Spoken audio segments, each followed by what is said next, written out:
Dhanik Bharat educational institutions inter IIT JEE NEET admission open. ప్రధానమంత్రి నరేంద్ర మోదీ నాయకత్వంలోని కేంద్ర మంత్రివర్గ పునర్వ్యవస్థీకరణకు రంగం సిద్ధమైనట్లుగా ప్రచారం సాగుతుంది.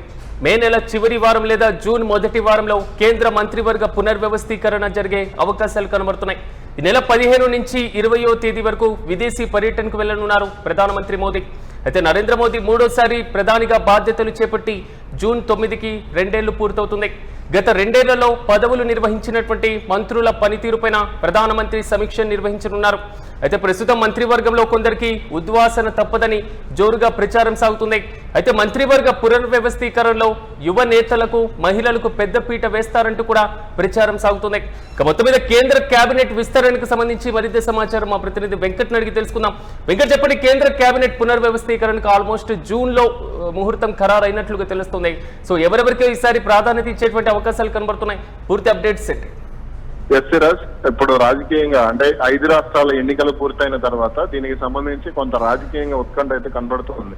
అంటే కేబినెట్ లోకి ఎవరిని తీసుకుంటారు, ఎవరికి ఉద్వాసన పలుకుతారు అనే దానికి సంబంధించి మొత్తం కూడా చర్చ అయితే జరుగుతోంది దేశవ్యాప్తంగా. అయితే పశ్చిమ బెంగాల్, తమిళనాడు అలాగే కేరళ రాష్ట్రాలకు సంబంధించి కొంత అంటే ఆసక్తి అయితే నెలకొన్నటువంటి పరిస్థితి ఉంది. ముఖ్యంగా అటు తమిళనాడు నుంచి ఎక్కువ మంది కేంద్ర మంత్రులుగా అవకాశం కల్పించేటువంటి అవకాశాలు ఉండొచ్చు అనేటువంటి వార్తలు కూడా కొంత వస్తున్నాయి. అలాగే పశ్చిమ బెంగాల్ నుంచి కూడా కొంతమంది పేర్లు వినపడుతున్నటువంటి పరిస్థితి. అలాగే పుదుచ్చేరి నుంచి కూడా ఒక ఎంపీ పేరు కొంత చర్చనీయాంశంగా మారినటువంటి పరిస్థితి ఉంది. కాబట్టి ఎవరెవరికి స్థానాలు దక్కుతాయనే దానిపై మాత్రం క్లారిటీ రావటం లేదు. కానీ దక్షిణాది రాష్ట్రాలకే ఎక్కువగా ప్రాధాన్యత ఇచ్చేటువంటి అవకాశాలు ఉన్నాయి అనేది అయితే స్పష్టంగా వినపడుతోంది. ఎందుకు అనంటే 2024 ఎన్నికల్లో దక్షిణాది రాష్ట్రాలు ఎక్కువగా కేంద్రానికి సహకరించినటువంటి పరిస్థితి ఉంది. ఉత్తరాది రాష్ట్రాల్లో సీట్లు మైనస్ అయినటువంటి సందర్భంలో ఉత్తరప్రదేశ్ కానీ లేదంటే అటు బీహార్లో కానీ కొన్ని ప్రాంతాల్లో సీట్లు తగ్గినటువంటి సమయంలో ఇక్కడ ఏదైతే ఆంధ్రప్రదేశ్ కానీ, తెలంగాణ కానీ, తమిళనాడు కానీ, కర్ణాటక కానీ ఈ రాష్ట్రాల నుంచి ఎక్కువగా సీట్లు వచ్చినటువంటి పరిస్థితి ఉంది. కాబట్టి ఈసారి ఆంధ్రప్రదేశ్ లో మరో తెలుగుదేశం పార్టీకి సంబంధించి ఒక ఎంపీకి కేంద్ర మంత్రి పదవి దక్కేటువంటి అవకాశాలు ఉన్నాయి అనేటువంటి వార్తలు వస్తున్నాయి. అలాగే తమిళనాడు నుంచి ఇద్దరు కూడా ఒకరిద్దరికి అవకాశం ఉండేటువంటి ఛాన్స్ ఉంది.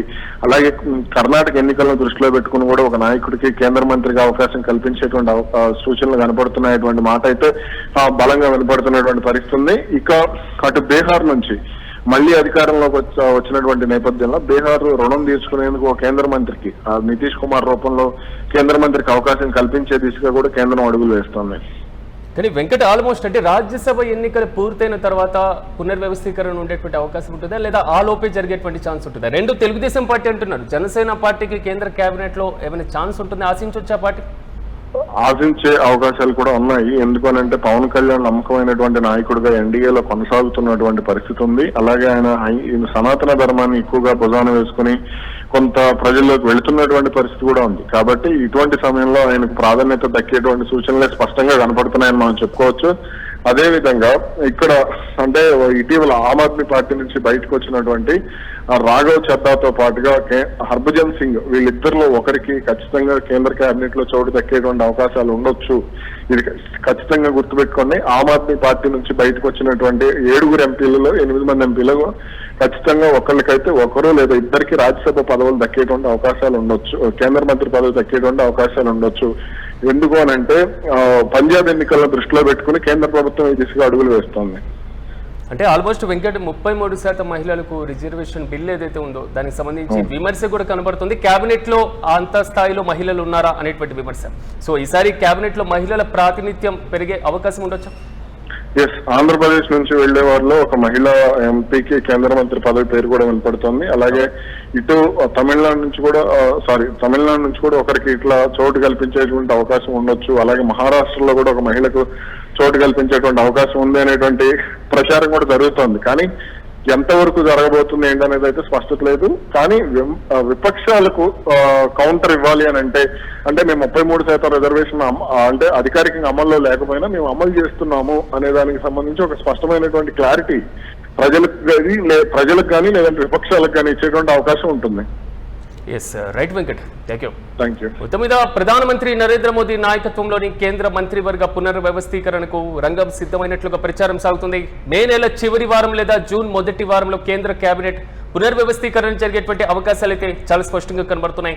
ఈ నెల 15 నుంచి 20వ తేదీ వరకు విదేశీ పర్యటనకు వెళ్లనున్నారు ప్రధానమంత్రి మోదీ.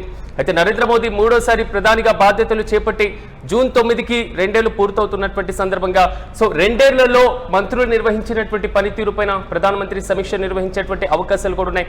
కానీ ఈసారి కేబినెట్ లో మాత్రం కీలకమైనటువంటి మార్పులు చేర్పులు జరిగేటువంటి అవకాశాలు కూడా కనబడుతున్నాయి. ప్రస్తుతం మంత్రివర్గంలో కొందరికి ఉద్వాసన తప్పదు అనేది మాత్రం జోరుగా ప్రచారం సాగుతుంది. సో మహిళలకు యువతకు ప్రాతినిధ్యం పెంచేటువంటి దిశగా మాత్రం కేంద్ర ప్రభుత్వం అడుగులు వేసేటువంటి అవకాశం కూడా లేకపోలేదు. రీసెంట్ గా బీహార్ ముఖ్యమంత్రి పదవికి రాజీనామా చేసినటువంటి నితీష్ కుమార్ కు తాజా పునర్వ్యవస్థీకరణలో బెర్తు ఖాయంగా కనిపిస్తుంది. సో ఆల్మోస్ట్ ఏదైతే రాఘవ్ చద్దా నేతృత్వంలో తిరుగుబాటు దళం ఉందో సో వీరందరిలో కొంతమందికి ప్రాతినిధ్యం తప్పదు అనేది మాత్రం జోరుగా ప్రచారం కూడా సాగుతుంది. మరోవైపు ఆంధ్రప్రదేశ్ లో కూడా కేంద్ర మంత్రివర్గంలో మరింత ప్రాతినిధ్యాన్ని పెంచేటువంటి ఆలోచన అయితే మాత్రం చాలా స్పష్టంగా కనబడుతుంది.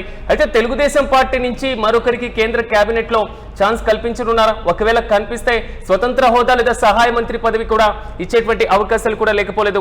మరోవైపు జనసేన పార్టీ కేంద్ర కేబినెట్ లో సో స్థానం పైన కూడా జోరుగా ప్రచారం అయితే సాగుతుంది. అయితే నెక్స్ట్ ఎలక్షన్ జరగబోయేటువంటి రాష్ట్రాలకు మంత్రివర్గంలో పెద్దపీట వేసేటువంటి అవకాశం కనబడుతుంది. పంజాబ్ తో పాటుగా తెలంగాణలోనూ ప్రాతినిధ్యం పెంచేటువంటి ఆలోచన కూడా ఉండేటువంటి అవకాశం ఉన్నట్లు కూడా ప్రచారం సాగుతుంది. కానీ గత కొంతకాలంగా మహిళా రిజర్వేషన్ల బిల్లు పైన బీజేపీ పైన విమర్శలు వస్తూనే ఉన్నాయి. కేంద్ర కేబినెట్ లో మహిళల ప్రాతినిధ్యం 33% ఉందా అనేటువంటి విమర్శ. సో దానికి చెక్ పెట్టేటువంటి దిశగా కేంద్ర ప్రభుత్వం అడుగులు వేసేటువంటి అవకాశాలు కూడా లేకపోలేదు. సో మహిళల ప్రాతినిధ్యాన్ని మంత్రివర్గ పునర్వ్యవస్థీకరణలో స్పష్టంగా కనిపించేలా మరికొంతమందికి అవకాశం కల్పించేటువంటి ఆలోచనలో కూడా కేంద్ర పెద్దలు ఉన్నారు. మొత్తం మీద ఈసారి మంత్రివర్గ పునర్వ్యవస్థీకరణలో సో కీలకమైనటువంటి సామాజిక వర్గాలకు, ఎన్నికలు జరిగేటువంటి రాష్ట్రాలకు, యువ నేతలకు, మహిళలకు పెద్దపీట వేస్తారు అనేటువంటిది మాత్రం జోరుగా ప్రచారం సాగుతుంది.